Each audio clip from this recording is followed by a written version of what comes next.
All right. Good evening, everyone, and welcome to the latest installment of Novel at Home, a virtual series of author events bringing authors to your living room or bedroom or patio, wherever you're Zooming these days. Today, we're thrilled to welcome retired Lieutenant Colonel H. Ripley Rawlings IV, the New York Times bestselling author of the Tice Asher series and co-author of Red Medal with Mark Greaney.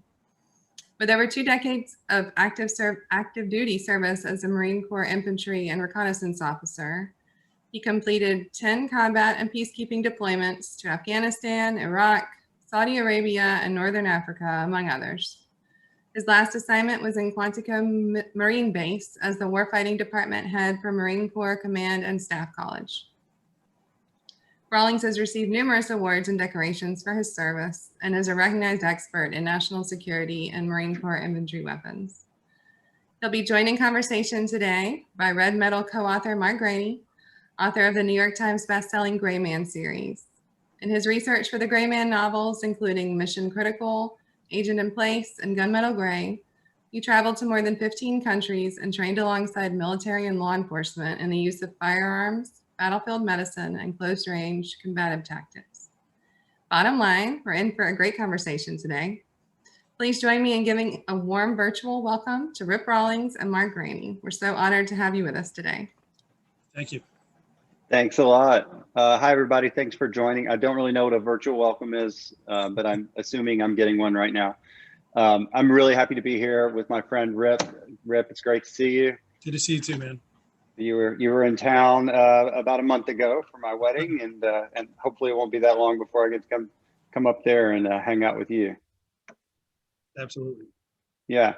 So basically, I'm just gonna talk about your book today. This is Assault by Fire. This is your first novel published under solely your own name. But as Kat said at the beginning, you and I wrote a book that came out last year called Red Medal. And so I've known you since, I'm pretty sure it was 2014. I came up to the Pentagon to do some research on a Tom Clancy novel and met Rip. We had been corresponding via email, and he was a writer. And you had given me a very early version of this book, or what turned into this book, yeah. that I looked at years and years ago. So it's pretty exciting. This is, I guess I congratulate you on your debut novel, even though you were a co-author on another novel. I know there's a difference between the two. So congratulations on this one. It's a terrific book. I've read it twice. I've read 2 versions of it. So you know, it's really good. So I guess we'll just start at the beginning. Perfect. Assault by Fire. Oh, tell us a little bit about the title. Okay, the title of the book is actually a kind of tactical nomenclature. It's written inside 2 of our technical manuals. So Assault by Fire is an actual military type tactic that you use on the battlefield. It's when you attack a position with purely kinetic fires. You're trying to drill down onto it and at least reduce it enough so that you can eventually go over and take over the objective. But it's a neat title. I mean, assaulting anything by fires, in my mind, is kind of a neat way to do it. But you know, we have a motto in the Marine Corps, which is never send a Marine where you can send a bullet. And so that's really kind of the motto of the book. And the main character kind of abides by that. He tries to keep his guys in good shape. So yeah.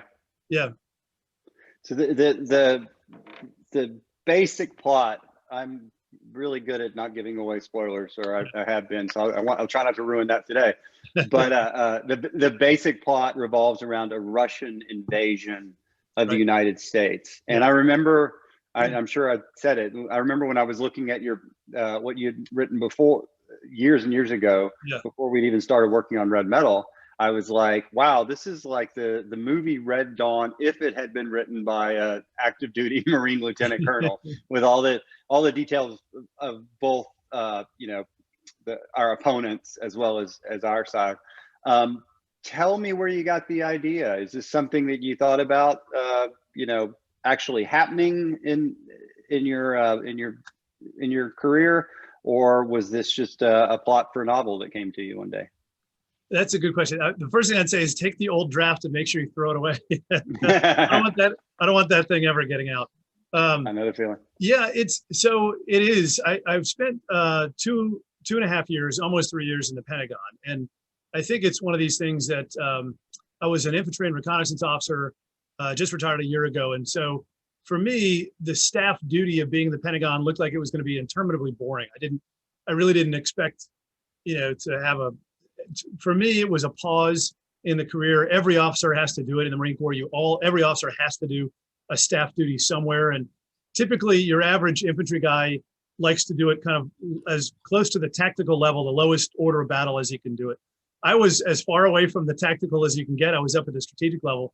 And after a couple months of work in there, I kind of got more work piled on top of me. And one of them was strategic plans officer for the Pacific. I was the Pacific desk officer for all of our war plans. But I also had a fair amount to do with cyber, with Homeland Security, and as the nuclear officer. And the duty of the Marine Corps nuclear officer, it sounds like a really interesting job. It is an interesting job. It's all classified, so there's very little I can talk about, but it did give me a fair amount of unique insight into kind of other people's mail. What were we doing? What were other people doing, especially kind of in the nuclear realm? And I was, I guess, surprised to see that the peace that we have, we have the mutually assured destruction kind of, we teach that in high school and everyone kind of understands what that means, but it's pretty fragile. And it's really fragile when you have leaders on the other side who have very little in the way of checks and balances. And so I was able to see kind of what Russia thought of us behind closed doors. They are worried about us. They think that we're not a very good country. They think that we are, bad people, and we have intent to ensure that they're not able to succeed in the world stage. So in a lot of ways, and President Putin, I think, is fulfilling a lot of this. We have a mutual tactic, which is, I'm not going to attack you with nuclear weapons because I know you have them. But at the same time, if I see an advantage, I'm going to take it. And so that's really how I posit it in the book. It's a lot of stuff that I gleaned from war plans, not just ours, but other people's. And it's also kind of a look at what happens when egotists kind of steal the world stage. And I don't know, it's interesting because we're in a phase of our history right now where we've had a lot of peace, if you don't include the wars in Iraq and Afghanistan. Obviously, right. For Marines, those have been very violent. But, right. The Russians are one step away from having a megalomaniac leader, I think, who really wants to try to do ill to us. And so, yeah, I've looked at the invasion plans for our own invasion plans for a lot of other countries and other people's of ours. And remarkably, some of that stuff is easier than you would expect. Wow. Yeah. Well, I'm going to go off topic a little bit here because I think this will be interesting to people, and it's something you and I've discussed in the past. But how do you're in a unique position because you have had classified access for decades. Right. How do you write these books and get them as close to, and I'm talking about Red Metal and I'm talking about Assault by Fire and your next book. What goes through your head when you're thinking about something and the reality, and obviously you want to portray the book. This book is just really visceral and really gritty and really detailed in ways that don't slow the story down. And that has to be in there, and that has to come from a lot of verisimilitude and just a lot of knowledge. How do you do that and do it safely in the classified realm? Well, thanks for that. It's a good question. There's a couple things. I should say I had about 7 chapters. In the first 10 chapters, there were 7 that I took out completely. This is the revised version, not the one that you saw. So I threw away another 7 chapters that were almost all invasion. It was just very detailed, and it read like a landing plan. How do you assault another country? And I read it over a couple times. I did some edits on it, and I thought, boy, this is just as boring as can be. Most folks really want to be down in the tactical, and they really want to see what people are doing down there. So that's the first way that I do it, is that if you write about people on the tactical level, that's generally completely unclassified. Right. So as long as you've got kind of the guy in the trench or the gal in the fighting position, you're pretty much unclassified. So for me, that's the easy out, if you will. The second way is, I am bound by all of my regulations, and I think it's 32 years before I can reveal anything, and even then I have to ask for permission. But it's fairly easy to do. I mean, I can Google things that I'm interested in putting in the book, but that I know are not classified. But I want to make sure that anything They're like out there. anything like it is maybe not out there, or is out there rather in the public eye. As you would expect, the vast majority of the things that are kind of juicy and fun are unclassified. But if you wanted to know a diagram of the Minuteman III nuclear missile system, you can find them. I mean, the most of it is out there. Yeah. So so most of that stuff, it's just pretty easy to stay away from it. But the other part is I could hear all my old bosses in my head saying, "Don't screw it up. Just don't put it out there. You're not allowed Just to." come and get you. Well, I remember when we were writing Red Metal, there were 100 times where I would ask you some question and you'd say, "Well, the non-classified version or the non-classified answer is this." So it seemed like you were tuned into that, and that's probably a good thing for sure. Well, you definitely get it drilled in your head. I mean, you have to sign. You're signing your life away, and it's funny because when I got out of the Marine Corps, you have to sign again. You have to sign acknowledging that you understand you're still bound by all these agreements. Right. And I did talk to, when you and I were writing Red Metal, I talked to the public affairs and our classified materials custodians. And I said, "Hey, look, I'm writing this book, and it's my first venture into this writing, and I just want to know, what are the rules and regulations? What can you tell me?" And they were very frank about it. They said, "Is it fiction?" I said, "Yeah." And they said, "Okay, if it's fiction and you keep classified things out of it, then you're fine." They said, it's only if you do put anything classified in it, we'll arrest you. We'll throw you in Leavenworth jail for the next 30 years, and we'll confiscate all your books off the shelf. So don't do it." So, I mean, he was pretty blunt about it, but it's never come to that for anybody that I know. Everybody's pretty able to stay on the correct side of it. Careful enough. So one of the really things, there were two things about this book that I found really, really compelling and just cool fodder for a story. And I guess I'll get to one of them later. But one thing I really liked is this premise, and we'll have you talk more about it. I'll just sort of set you up on this. This is not a spoiler. The Spets 4, this is this computer system that Russia has that has basically war gamed an invasion of the United States, and that kicks off. Can you tell me where you got that idea? Can you tell me if that sort of, I mean, I know all nations, militaries war game these things, but it was handled really well in the book, and it wasn't just a device used to get the story going. It is integral to the plot. The computer and General Kolokov, the man running it. Right. Yeah. No. So having I'm sure there are a fair amount of authors out there who've had a computer as a character in their book. I think we're at the stage now where artificial intelligence is just so fantastic. You'll remember an earlier edition of the book, which I did take out a fair amount of stuff that will seep into subsequent novels, but I'll give some insight into that, which is the computer is not just Spets 4, the acronym that we use that I use in the book is short in Russian for Special Invasion Calculating Machine. And I would say it in Russian, but my Russian's not so good. My German's good. My Russian's not so good. But so the computer, I think, an inanimate object just as a character is not all that fun to read about. So coupled though with this guy, as you mentioned, General Kolokov, he's kind of the handler, if you will, of the computer. And so through him, you get to see what the computer is capable of doing. And it does calculate using variables what you could do to America. And really there's three things it comes up with, and I'm not spoiling the entire novel here, but it basically says that because the US has nuclear weapons, you can't necessarily invade the United States. The second reason is the active duty forces in the United States, when they're home, obviously provide or perform the duties of kind of a home guard. And then the third thing is private gun ownership. You can see represented behind me, there are a fair amount of people in the United States that own their own personally owned firearms, and obviously all legal.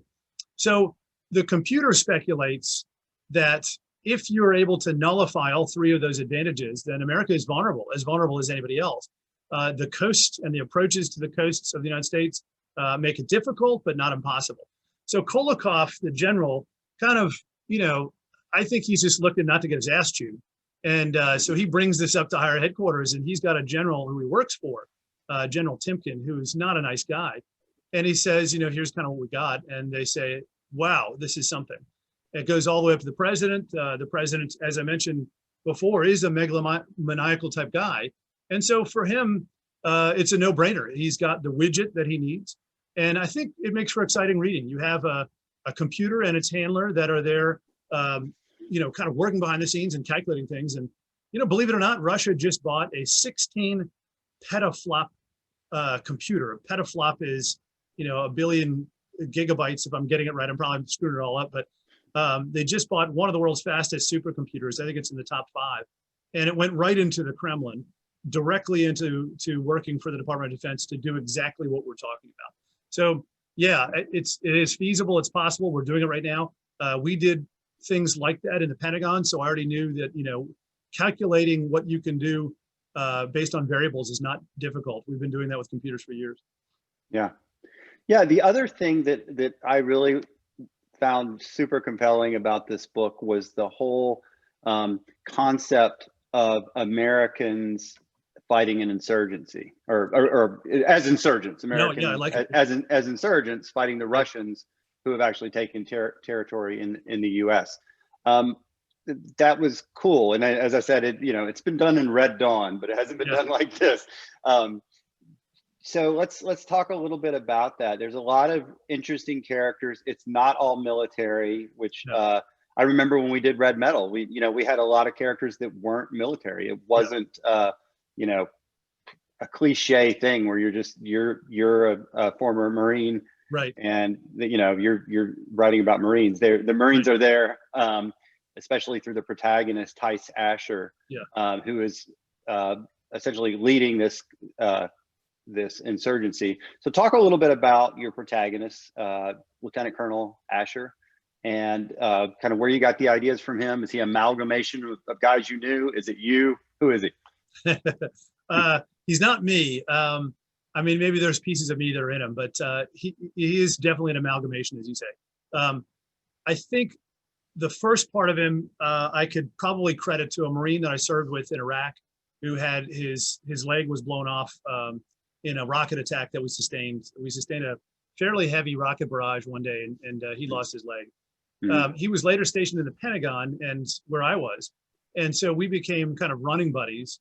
And he had one of these blade legs. There's a fair amount of different types of prostheses that people can get, and you have a regular kind of ambulatory prosthetic that you can use to walk. But when it comes to running, there's a bladed leg that you can get, and I won't use his name just to make sure that we're protecting him from the book. But he was an inspiration to me. He would take me out on what were supposed to be 3 or 4 mile runs, and then end up being 5 or 6 miles. He was burned over about 30% of his body, but he would, in the Pentagon, when we'd go in and get ready, he had washboard abs. I mean, the kid was just as fit as could be, and he didn't let his injury get him down at all. And he wanted to continue to serve. I mean, for him, he was fit, he was young, and he still felt as though he had a tremendous amount of service in him. So in some ways, I guess that's partly what Tice Asher goes through in the beginning of the novel, is that he has to justify his service. And so really, kind of where does Tice come from? I mean, a lot of places, but when it comes to, I don't know, I guess the gumption of deciding to stay dedicated to the service, even after a fairly egregious injury, I would have to credit one of my Marines who was that example to me. And for the record, he used to smoke me on runs every single time. So I don't, it's a credit to all of our wounded, because a lot of guys do that. But he is an amalgamation of others. He does have his own faults, and his biggest issue is kind of making sure that the men feel as though he's the right leader. He has a fair amount of self-doubt. He's not quite sure that he's going to do the right things, and he wants the men to follow him and understand that he's still as good a leader as he could be, even missing the leg. Right. Well, there's other characters that we should touch on, and the mayor.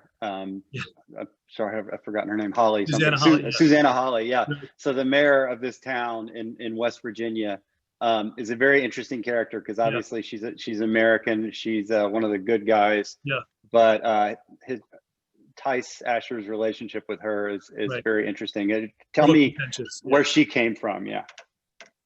Okay, that's a good question also, because I'm not sure that she came from anywhere besides my imagination. So, I mean, she is, in a sense, kind of the tried and true politician, which is, and I won't spoil anything here, but you can never really trust a politician. So, so Tice has this relationship, as you just said, with her, where, he thinks that at first he's going to he's in the backwoods of West Virginia, and he thinks, gosh, the mayor out here isn't going to know anything, so we're going to come in as the military and tell them that there's some bad stuff going on, and the Russians are invading, and we need their help. And he finds it to be kind of quite the opposite. She's very shrewd, and she doesn't really necessarily have the troops' best interests at heart. And so Tice is not sure. He's taken off guard, and he has to figure out, is she trustworthy, I guess is the best way to put it.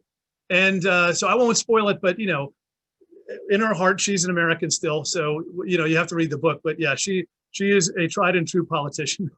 Yeah. So it was, as I've touched on earlier, it was very well done, how the insurgency is fought and how these units are cobbled together from National Guard and even from the citizenry. Let's talk a little bit about that. Asher teams up with General Custis, who is an retired Army general. Right. And can you talk a little bit about him, their relationship, and sort of how they kick off this this insurgency? Yeah. All right. Good questions. I think it's I'm kind of always worried that I'm going to have too many Marines in the book. I mean, typically having a Marine, I think, is enough. But if I have too many Marines and not other services, I mean, I was a little myopic when I was a junior officer, and I didn't necessarily want to read books about the Army or the Navy or the Air Force. As I grew up a little bit in the service, obviously, all of those services became just as intriguing as my own. And so I was much less myopic. But I also think it's kind of exciting to think about if we were invaded and, the home guard, if you will, the active duty forces and a good chunk of the reserves were deployed. We're very vulnerable. So kind of what's left back on the shelf really is this hodgepodge of, misfits, miscreants, in Tice Asher's case, a wounded man. And in a lot of cases, you would hope that there are some parts of the citizenry that will also say, look, I'm fit and able, put me to work, boss, because, I'm not going to follow your chain of command, but I sure as hell am not going to sit back and let the Russians invade. So I thought that hodgepodge was going to be exciting. And I appreciate your words. I think it's, it would be really a short book if the active duty forces were still here, because you'd have formations of men and women that would march the coasts and do their duty, and a lot of other equipment and aircraft and other things. But in this case, no, it's not all there. And so it's just a piecemeal put together group. Yeah. Why did you choose the location of West Virginia for this insurgency? What is it about West Virginia? And I know this, but you can tell everyone else there about your personal relationship with West Virginia. Well, so we do have we are living in West Virginia right now. I'm not in West Virginia currently, but we've got the kids in school out there. That was kind of the primary impetus to get us out into West Virginia. Is they've got the schools are open over there. Very small communities, obviously. So when it comes to the spreads of COVID and things like that, they're very responsible. But part of it came from, and it's a good question, Mark, is that part of it came from me just thinking when I was in the Pentagon. I had one of my duties was with what's called the NALOC, which is in the event of a nuclear attack, or at least we go into a higher DEFCON. Again, I'm dancing around classified items. Yeah. My duty was to go grab the Commandant of the Marine Corps as the nuclear officer, get him down to the landing strip, take a helo over to Andrews Air Force Base, and get on board the DoD, the Department of Defense version of a early command and warning aircraft. And then we were going to go orbit basically out near Utah. That's none of this is classified. So you can find pictures of the inside of the aircraft. So there's a fair amount out there. But I always thought, well, what happens to my family? They're all down here. We're basically right outside DC. For those of you who don't know, we're kind of in Northern Virginia, or we were until we started to get out into West Virginia. But I thought, geez, what would they do? I mean, my wife's a doctor, so she would do her duty. But I thought if we had to grab it and go, where would we head? And it probably would be the hills of West Virginia. So I started exploring the area. I think it started with kind of like a map reconnaissance. And it started way back when you and I were, before we did Red Metal, when I wrote that first draft you talked about. I started driving up there a little bit in my off time in the Pentagon. And of course, it's a great natural wilderness. I mean, anybody who wants to go fishing or hunting or camping or hiking, it's absolutely serene beauty. I mean, it sounds like a plug for the West Virginia Tourism Bureau, but so be it. It's the amount of hiking areas up there is just amazing and beautiful country and terrain. So, but likewise, a great place to mount an insurgency because there's a million places to hide, and really, even our best aerial reconnaissance is not going to find you. Yeah, and you go through a lot of that in the book about how they use the terrain and these remote locations to just really beguile the Russians. It was a lot of fun. All right, so the next question is very obvious one to me. Okay. There's another character in the book, Dr. Remington, who is a female Navy, former Navy surgeon, correct? Yep. And you are actually married to a Navy surgeon, former Navy surgeon, who you served with. And so is she, how much of your wife, Erin, is Dr. Remington? In some cases, none at all. And in some cases, I don't know, maybe it's her, but it's a tough question to answer because, she's being a surgeon, I think, is a very difficult duty in the Navy. And so I didn't want to make it a direct copy of Erin. And so the lady, Dr. Victoria Remington, has got kind of darker hair. She's Italian descent, and she's exceedingly feisty. I think my wife definitely exemplifies the feisty part. She is having to push back against anything that that I do or say or put in my writing that's even remotely sexist. So Victoria is kind of that person. So the parts that she's not Erin, which is the majority, she's just a tough lady who, when we meet her in the book, she's just looking for kind of the leader of the insurgency, and she runs into Tice, and Tice says, "Well, you're welcome to join us," and she looks at him and says, "Why the hell would I want to join you? I mean, you're not the leader. There's no way you can be the leader. You're just a Marine major." So she, Tice has to kind of impress her into coming on to his side. So he may be the leader of the insurgency in West Virginia, but Victoria is not going to join unless she's got good cause. So it's partly a little bit of Erin maybe, but a lot of just kind of a tough lady. I've had plenty of those examples in the service. The military today has a very large percentage of females, and so it's very interesting because a lot of the ladies that serve today are exceedingly tough. They've had to be in order to kind of grow up in what was a traditional all-male force. And so, our examples that are ladies are the female officers that we have as examples are incredible people. I mean, not just physically fit, not just sharp as could be, but also all around, examples to the rest of us. They're very good people. They're very good citizens, first and foremost, and they make for great soldiers, sailors, airmen, and Marines. So, the bottom line is they're in some cases better examples than our males, because they have to go kind of on a tougher road. But so in some ways, that's who she is. She's a lady who's been on a very tough road to be where she is, and she's not going to work for somebody that she doesn't trust. Yeah. That if we had more time, you and I have sat over beers for years, and you've regaled me with some great stories about you and your wife both serving downrange and running into one another in the hot zones or whatever. It's fascinating. Both of you guys are like really fascinating people. So very nice. Maybe that'll work its way into a story. I guess I wanted to ask if you feel like the Russian counterinsurgency that you depict in Assault by Fire, if some of that might have come from you and your years overseas dealing with a very determined insurgent foe. Are there specifics or generalities about how to fight a counterinsurgency that you have the Russians doing here in the United States of America that might have come from your work overseas?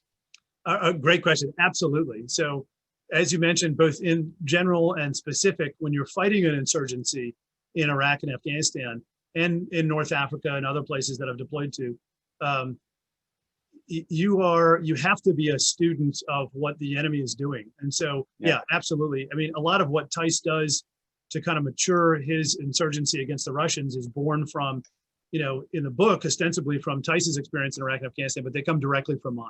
So yeah, it's a very astute observation, is that the tactics that he uses are asymmetrical. He has a much smaller force. It's a hodgepodge. Even just good order and discipline breaks down on the first day when their colonel kind of gets captured. And so immediately he has to go through and try to organize and make sure that everybody is going to do the things they need to in order to fight the insurgency, to fight the Russian. So those bags of dirty tricks, if you will, I'll kind of put it to a handy metaphor there, but the bag of dirty tricks absolutely came from my experiences in Iraq and Afghanistan. So you got to read the book to see what the tricks are, but yeah, he's got a lot of, and there's more. Yeah. I'm in the middle of writing the next one, which I'm sure we'll talk about later, but there's a lot, even more dirty tricks in book 2, I think. Well, let's actually get to that. This is going to be a series, and so tell me about where the series goes with book 2, when it'll be out, that sort of thing. So the funny part was I outsourced the name. So I had about 6 different follow-ups, all with the kind of assault by fire nomenclature, using the same language that you find inside of our military manuals. By the way, if you want to know, it's FMFM 101-5. You have every tactic codified. So that's where it came from. So if you need a title to your military thriller, you go there and just start running through them. Well, so that's what I did. And so I thought, these make for terrific titles for an order. When you're ordering your men to go assault something, what's in a name, what's in a word, having a phrase that we all understand very quickly is very helpful. But they're also very impactful phrases. So I kind of enjoyed going through there. Anyways, I've had about 16 of them. I think I sent all 16 to my editor, and he looked at them and said, well, these 10 sound more like books. The other 6 kind of sound more like military events that are a little hard to swallow.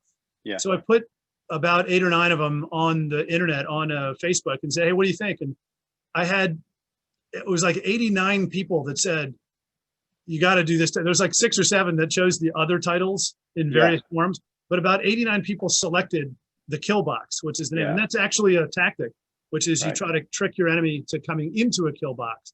I'll let you figure out in book 2 who gets suckered into that kill box. But the bottom line is, everybody said, that sounds like a great title, let's keep it. So I don't know, my editor was like, yep, that's a winner, let's do it. Well, it's going to be a great series. It's a fantastic book, and I'm excited that it's going to continue. I'm also real excited that you didn't take the sort of the easy way out and wrap up the events of this big insurgency in one 120,000 word book or whatever. I think a lot of people would have done that, and I think that would have been the wrong call. I think you've done some world building there that people want to see pay off and change over time. So just from a writing standpoint, I think that's going to be really, really cool. When does Killbox come out? It's fall of next year, and as well as I do that it's not really up to us. So I don't know the release date yet, but all I know is fall of next year. So I know I'm on deadline to have it finished by the 15th of December, and I'm fretting because I'm where I should be, but I feel like I should be way ahead, and I'm not. I go through that twice a year, and it's always the same thing. So we had a couple of people have asked some questions. There's a couple more things I want to get to with you, but one of these questions kind of I thought was interesting. Well, they're both interesting. This question is just simply, it's from Asim. What do you enjoy about writing? And I'm going to do some follow up with that because I know a little bit about how you write and all that. And what is it about writing that you enjoy? Okay. Well, hi, Asim. Thanks for the question. That's a really good question. Usually you get asked, how do you write? What do you enjoy about writing is a little bit unique in that sense. So it's easy on the one hand to answer that I really enjoy telling a story that people enjoy reading. So I like telling a story in a bar. I like telling a story on a bar napkin. When I was in command, I used to enjoy telling a story by writing out an order. That told, in an order, you tell people what you want to do, and then you have to give them in sequence how to do it. So even an operations order becomes kind of its own little narrative, its own little story where you tell people, hey, here's how I see this being accomplished. So I really enjoy that. I enjoy storytelling. I enjoy spinning a good yarn. I would say that obviously there's, I'm very new at it. I know that, you are very practiced at it. So There's a joy that comes from being new, but it also has a naivete to it as well. Yeah. Because, you don't know necessarily if something might sound good to you. And so, as you and I talked about a lot of times when we're writing Red Metal, something might sound good in your head. Yeah. And then when you put it on the computer, you might think it sounds good. And as you've told me countless times, go back and read it a couple of times. So I don't know. I seem to answer your question very easily. I just really enjoy telling a good story. I think it's fun, especially if you can use some tricks and tactics to get people excited about the characters, even just building, what the character is feeling and seeing and hearing, I think is exciting for me. So I hope that's a good enough answer. Yeah, I remember when we met and we were talking about story ideas because you were, wanting to get published as an author, and I, with a lot of people, I probably said this to you before I knew you very well. It's like, to make it in this business, you have to have the next idea and the next idea and the next idea. There's so many people with this one idea that they're very myopically focused on, and that's going to be their, a Da Vinci Code or whatever. And it's a career, and you have to do the next thing. With you, very quickly, I realized this guy's got more ideas than he knows what to do with, and it's That's right. It's pocketing those ideas, this idea into a book, this idea into a book, and this idea into a book. And I remember when we started Red Metal talking about it, I was like, wow, this is going to be a big book. And it ended up being 217,000 words, which is double the size of most thrillers. And between you and me, we would have made it a lot longer if we were allowed. Well, we were at like 250, weren't we? At one point, we were about 250,000. And that was us trying to be conscientious about not running too long. That was us like already, kind of throwing a lot out. I remember we got asked once in when we were over in where were we? We were in Phoenix, right? Mm-hmm. And there was two guys in back, and they said, "Where's all the stuff you threw out? We want to read that too." Yeah. You probably don't. North Carolina. I remember that. Yeah, that was in North Carolina. So one other thing about your writing, you have and I'm setting you up for something. I hope that you pick up on what I'm setting you up for. You have an interesting way that you like to write when you can get a couple days off. Where is it that you really enjoy writing? I hope I'm getting set up the right way. I write in my office. I've got a little. Yeah, no, I'm talking about trains. About you have this. Oh yeah, no. So jumping on a train. You're exactly right. I thought you meant right now with COVID. I can't. Yeah. I mean, no one's on trains, unfortunately. But no, you're exactly right. I have the weirdest affinity for trains, and I only discovered it, I think, in fact, I sent you the email that when we first introduced each other on the train back from Newport, Rhode Island, where I was going through the commander's course, the legal course up there. Anyways, I found out that I can write about 8,000 to 12,000 words, and I think, this is probably what you're getting at, is that it came from in the military. The only time you can relax is when you're on some method of conveyance. And so, as a battalion commander, you had 1,200 screaming 18-year-olds that were always getting in trouble. And just getting them on the plane was a whole set of obstacles in itself. And, once you get on the plane, you got, even though you're sitting there ready to taxi, you got a sergeant major or first sergeant or your company commander is coming up and saying, Sir Jones didn't show up this morning. So we're missing 2 rifles from company A. And you're going, oh, geez. But as soon as you taxi and take off, it's just sheer bliss, because it doesn't matter if something's lost or someone didn't show up and is missing movement. You'll prosecute his fat butt when you get back to the United States. But in the meanwhile, you're on to your next destination. Of course, military travel, you go so slowly. I mean, we're on prop planes most of the time. So it takes, 24, 36 hours to get from A to B.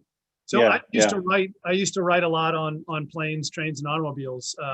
And it was bliss. So I think that's where it came from. If that's what you're getting at, is that I'm prolific on trains.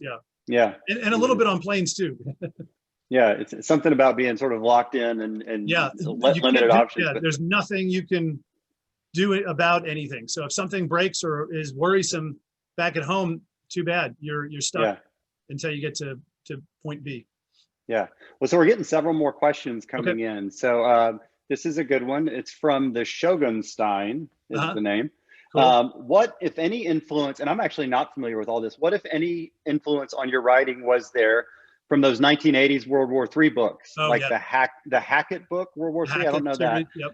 The World War III. Harold Coyle books, Team Yankee, obviously, and I'm very pleased to see that they mentioned Ralph Peters' Red Army, which I actually had you read because I was a big fan of that. You know, so tell us about, you know, in the 80s, were you reading these books in the 90s? Yes. Yeah. No, I was absolutely reading them, and so all of those books that you just mentioned, I read some of them when I was younger. Some of them I have reread kind of in the interim, and then, as you said, Ralph Peters' Red Army, we both reread. Kind of just, we liked the battle part, and I remember you saying go take a look, because I think, you know, that's the flavor when we had come up with our synopsis. You're like, I think that guy got it about right, and so it was a great one to do.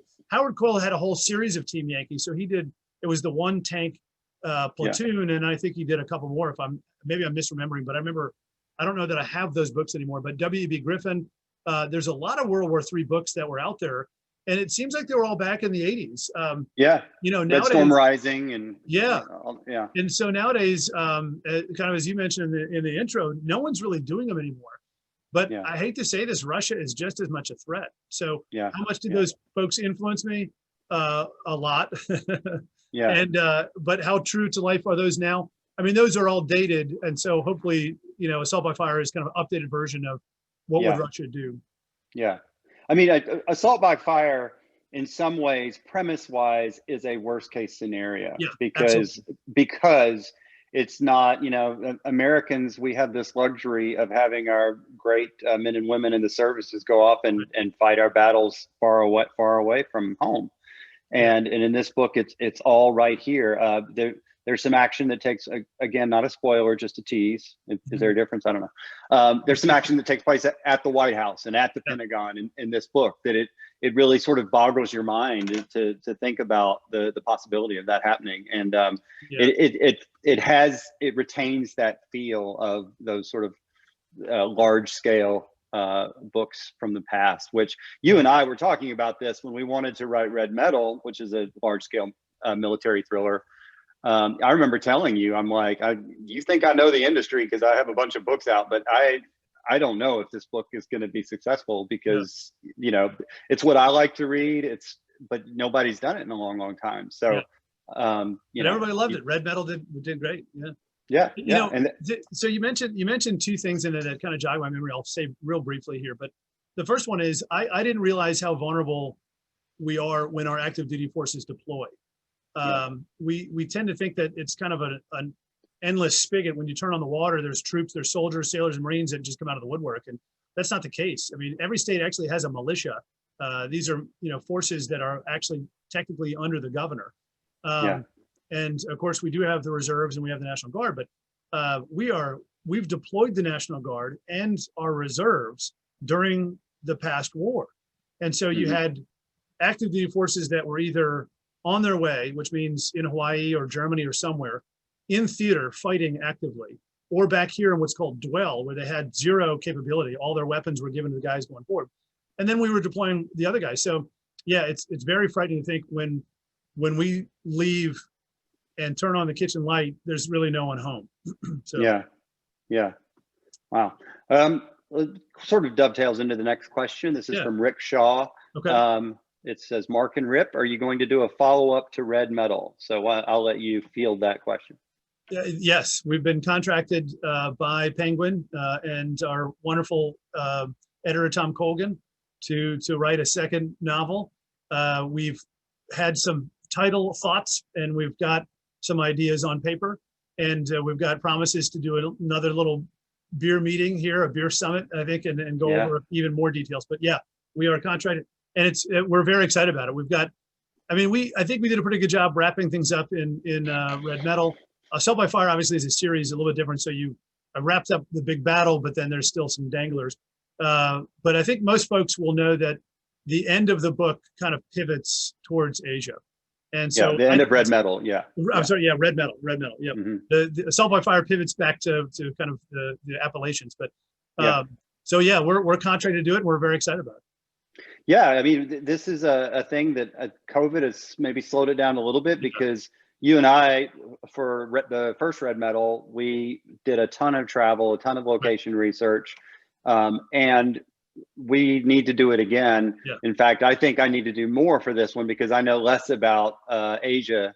You know a lot about Asia because you were stationed in Okinawa and were you in Tokyo as well, or? I was in Tokyo, yeah. Yeah. So you've spent a lot of time over there. I've been over there for brief periods of time, but these books, these red medal books, take a lot of research to put together. But Rip has a plot out. I have a bunch of notes of stuff that I think I would like to be in there. Rick says that he'd love to see us do more with Paulina Tobias, who is a Polish militia member in the first book, and an insurgent in her own right, right? Yeah. What's that? She's an insurgent in her own right, right? Yeah, exactly. Yeah. In that book, I think we'll have to leave her in the first book. I don't. You just don't want it to look too convoluted. That this 20-year-old Polish barista girl has made her way into Taiwan right when violence kicks off or whatever. Yeah. If there was a way, I loved her as a character. Like she was a lot of fun to write and to think about. But we'll have a whole new cast of characters, and we have to wait till we can go over there safely and do some research, and we'll probably do some of it together, and we'll probably do some of it on our own, which is exactly what we did for Red Medal. And it was funny when we did that with Red Medal back in 2017, 18. The whole time I was like, I have no idea if this book is going to be anything, But now our expectations are a lot higher because we hit the times list with the first one, and it did really well. So now we're going to be doing that research with that sort of in mind, that we have to make this bigger and bolder than the last one. So that's the thing. So if anybody else has any questions, you're more than welcome. Oh, there are a couple more questions. All right, this is from Sarah Walton. Oh yeah, this is good. Assault by Fire has a very Cold War feel, with Russia being the aggressor. We don't see a lot of Cold War plot lines anymore. Was that your plan, to have that feel of the book? Or is it just our age that we talk about the Cold War? I mean, probably both, right? No, it is absolutely my intent to have a Cold War feel. We don't really realize this, but we're back in a Cold War, and we have been for a little while. I think you could go back to the 2016 election and see just how easily Russia was able to influence a fair amount of our country's, just at least our perspectives on things. And that was their intent. They really intended to just get in our wheelhouse and make us scared. And it's been Russia's intent on a lot of things. So, it is the intent of the book is to be very Cold War feel, because we are back in a Cold War right now. And the intent is to show that Russia is just one megalomaniac away from having something really bad happen. And we've got to keep our eye on them. So even if we want to kind of wish them away and think that Russia is a good guy, they aren't. They don't like us. Neither does China, neither does Iran, neither does North Korea. They hate us. And they will do anything to upstage us on the world stage. So that's intentional. Yeah. Well, good. Well, I want to talk about it's something that I know is important to you, Fins for Veterans. Oh, thanks. Tell everybody about that. I think that's interesting. Okay. We started a 501c. It's me and a bunch of other veteran buddies. And I mentioned to you before the Marine who was under my command who lost his leg. And when it comes to athletics, we've got kind of land prosthetics down pretty well. There's titanium legs. There's a fair amount of stuff that's out there. So what we're doing with Fins for Veterans and Fins for Heroes, they're the same cause, is we're developing a limb that's better underwater. I think if you think about it this way, if you were to redesign the human leg underwater, you sure as heck wouldn't make it look like the leg. It's not very efficient. And so we've asked a bunch of these internet stars, maybe people who are on will help me, but we asked Mark Rober, Bill Nye the Science Guy, and a couple others that are on our webpage, who have a lot of claim. Mark Rober, if you don't know, is a former NASA guy. And we've asked them to help us design it, because I don't know anything about designing a prosthetic leg for underwater. And then we've got a very unique concept on trying to get them manufactured. What we want to do is we want to provide them to veterans, obviously for free, so that they can use them for athletics. There's a fair amount of my veteran buddies who have who are amputees, who are still have gone to law enforcement, or SWAT, or that are in other rescue services, and they still want to be able to perform the way they're supposed to. So you can imagine if you're a veteran who's a cop and there's a lady drowning, you've got trouble, and you really don't want to wait for someone to show up. So we want to develop a series of legs, a series of fins.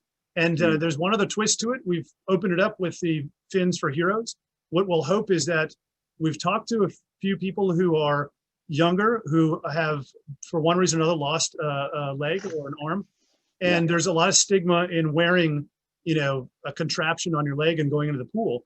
But we'd like to name some of the legs after the veterans who've lost them, and then make those for these youngsters also who, perhaps would be a little reticent to put on something that looks a little unusual in the pool.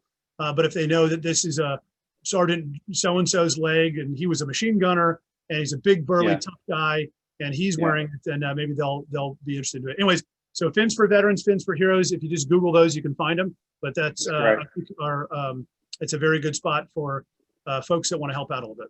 That is terrific. That's really terrific. There is another question here, but I think I'm going to answer it, but then you can answer it after I answer it.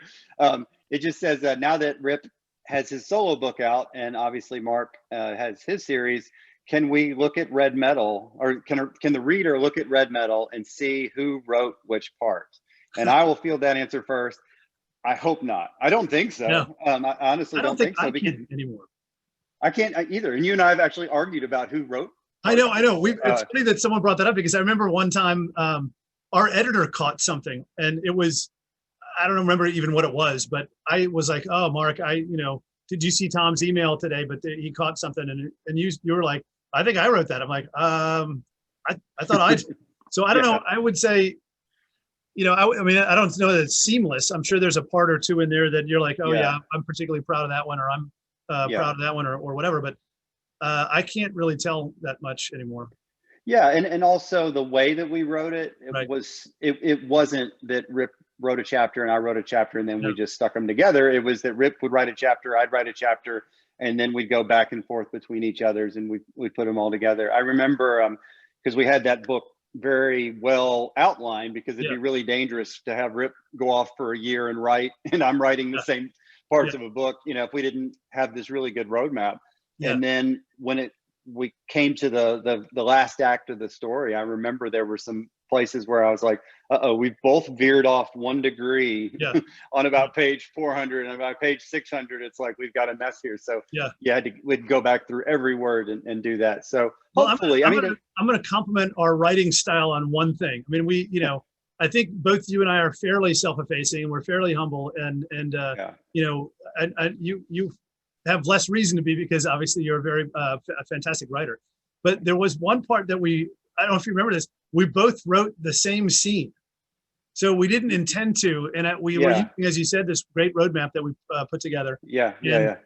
We both wrote, I think it ended up being about 3 or 4 pages. And so kind of when we came back together frequently, if people don't know, to kind of either digitally or on the phone or in person. But we had one scene where like, hey, did you write that? I'm like, I wrote it. Like I think we'd forgotten who was supposed to do one. But they were almost the same scene. I was like, that's pretty cool. We wrote the same scene, and it was almost the same way. Yeah, so, I mean, we were a couple years into mine writing had a lot more mistakes in it. I'll put it that way. I don't know. Yeah, no, that was an amazing experience. We went out to the Air Force, and we went to France, and we went to Germany. We were in Germany for several days, and there was one day where you and I, how many trains did we get on that one day? I mean, like it was 6 a.m, took a train to the north of Germany. Then we went down to the south of Germany further. So, it was a lot of coffee, a lot of running around. So, it's the nature of that type of book. If you do it right, you want to do it well. And the same thing with Assault by Fire. Obviously, your life has gone into Assault by Fire. There's a lot of, just your career in the Marine Corps, and the things that you study and the things that interest you are very well represented on the page of this book. And I think it's going to be a great series. And I think it's really fun. And hopefully readers will buy this and get in on the ground floor of this series. It's your first solo written published novel. And it's the first book in the series. And you're relatively a new writer. Your first book that you co-authored came out 14 months ago or something like that. So, I think it's kind of fun to be able to get in with a writer earlier in their career and watch how they go. So I hope people. Can I add one Yeah. thing real quick? Yeah, On book 2, I have an antagonist that I think everybody is going to love to hate. So I hope you will turn into book 2, because I've given the antagonist scenes to a few test readers, some beta readers, and they absolutely hate this person. So I think hopefully it makes for a good read. It's a very good kind of villain in book 2. Yeah. Yeah, my friend, the author James Rawlings, told me once before I was published.